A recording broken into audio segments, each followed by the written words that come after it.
Hundreds of young black conservatives gathered in our nation's capital on Friday and over the weekend for a leadership summit hosted by Turning Point USA at, as you can see, the White House. All right, during the summit, the movement known as Blexit was launched in an effort to help African-American voters exit the Democratic Party. Candace Owens, she's the driving force behind Blexit, behind that movement, and communications director for Turning Point USA, and she joins us now. Hey, I saw that Kanye was talking about these hats. Oh my gosh, yeah, that story really blew up overnight. It was suddenly international. And he helped with the design? News. So, you know, I'm friends with like one of the greatest designers of all time. So, of course, when I had conceptualized Blexit all by myself, separate of him. Blexit is your idea. Blexit is me. I came up with it in February before Kanye even tweeted me.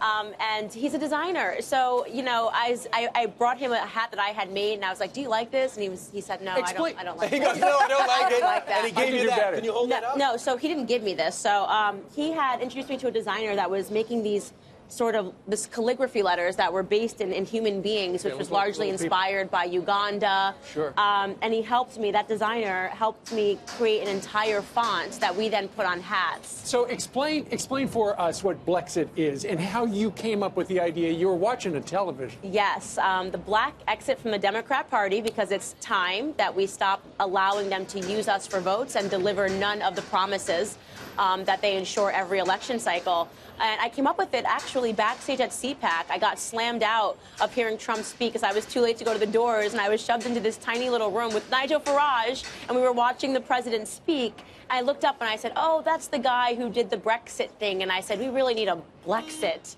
in America. There it was. And there it was. The idea was hatched. Al Sharpton, he was on another network, and he was saying that the folks that were there were being used as props. Listen to this. This was among the lowest things that he could ever do. They're talking about CNN sucks, and they're talking about build a wall. So why do you need a Young Black Summit to do it? Because it was not a summit. It was a Make America Great rally. They used some young blacks as props, which really is an insult to them. Are you insulted by that?